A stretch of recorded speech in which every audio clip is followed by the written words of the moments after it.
Hello kids, it's Mr. Agee. I'm going to guide you quickly through your math lesson for today, Thursday, May 14th.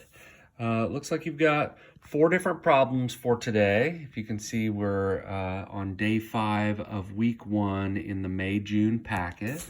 The first problem they give you is they give you this scenario where a teacher asks some kids to clean out their desks, and she finds that they have lots and lots of pencils in their desk. And so there's this little data table here that gives you an idea of the number of pencils found in each of the students' desks, or how many times the number 1 comes up as the students find their pencils. So when you read this, the number of pencils found is here, and the number of students who found that many pencils is on the right. So for example, 2 students found 1 pencil in their desk. 7 students found 2 pencils in their desk. And the job that the problem asks you to do is to turn the data set given in the data table into a line plot. And so I've set up a little scenario here. I was thinking of the coronavirus lockdown and how much I miss meeting with my family. We get together a lot, and so I came up with this scenario where the Agee family's getting together, and there are a bunch of cookies out, and we like to eat cookies. So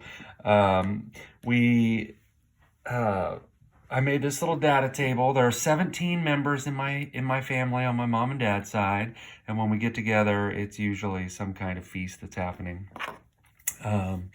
So over here, I've got the number of cookies eaten, and over here, I've got how many of my family members ate that many cookies. So when you make a line plot, basically what you're going to be doing is find the data point on the line for the number of cookies, and you put X's above that hash mark to represent how many people ate that number of cookies. So I'll show you. I'm going to switch colors here. We've got 0 cookies eaten by 1 family member. Okay, so 1 cookie was eaten by 4 family members. 1, 2, 3, 4. 2 cookies were eaten by 3 family members. 1, 2, 3. 3 cookies were eaten by 5 family members. 1, 2, 3, 4, 5. 4 cookies were eaten by 3 family members. 2, 3, 4. I'm sorry, 1, 2, 3. And let's see, 5 cookies were eaten by 0 family members. So nobody in my family had 5 cookies. And 6 cookies were eaten by 1 person. And so when I add it all up, I should get a total that matches the total of the number of people when I count up the X's. I know I've got 17 members in my family, so 1, 2, 3, 4, 5, 6, 7, 8, 9, 10, 11, 12, 13, 14, 15, 16, 17. And pretty soon I'll have 18 because my youngest sister is pregnant with her 2nd child. So we'll be 18 strong come this time next year. So I hope that helps you understand what to do on the line plot. Looking down at the next problem, we've got a story problem, and it's pretty straightforward. You got to figure out which operation you're going to use: add, subtract, multiply, divide, based on the language that they give you, and show an equation and an answer. They don't give you a lot of space, but there's enough space there for an equation and a solution. Next, we have combinations of 1,000. So each one of these problems, it gives you an addend plus a missing addend equals 1,000. So I'm going to suggest two basic strategies you could use. If you want to use mental math, you could count up or down. If you count up, you start at the low number, or you start at the add-in that they give you, and you stop at 1,000, but you got to keep track of how much you count. So for example, I'm going to skip count by hundreds first and then tens to get me to 1,000 once I get up to 900. So I'll start at 230 in this example, and I'll count up 230 is 330, that's 100, 430, 530, 630, 730, 830, 930, so I need 700s. 930, so I'll go ahead and mark my 700s.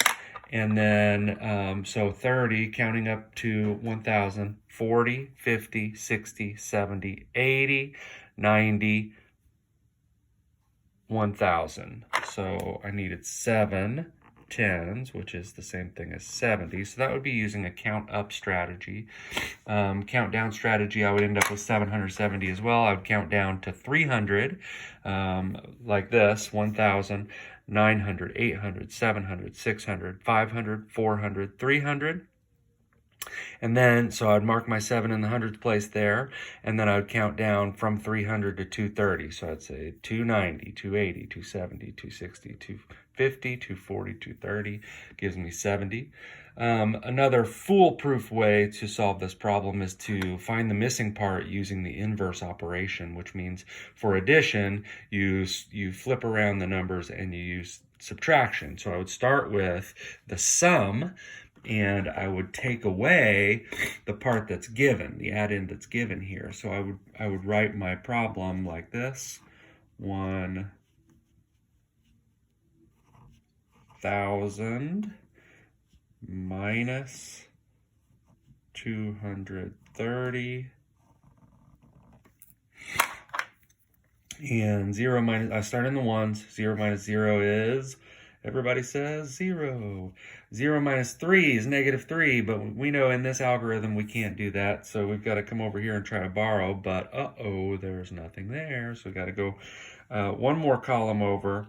This ends up with being 0 thousands, and we're going to take that 1,000 and turn it into 10 hundreds, and now we have something to borrow from. We'll take one of those hundreds and turn it into 10 tens. Looks like that. So we've got 10 minus 3 is 7, 9 minus 2 is 7, and there's nothing left in the thousands place. Two different strategies get to the same answer. 3 strategies really, and there are other ways to do it as well. But hope this helps you, and good luck, have fun, and I'll see you in a little bit.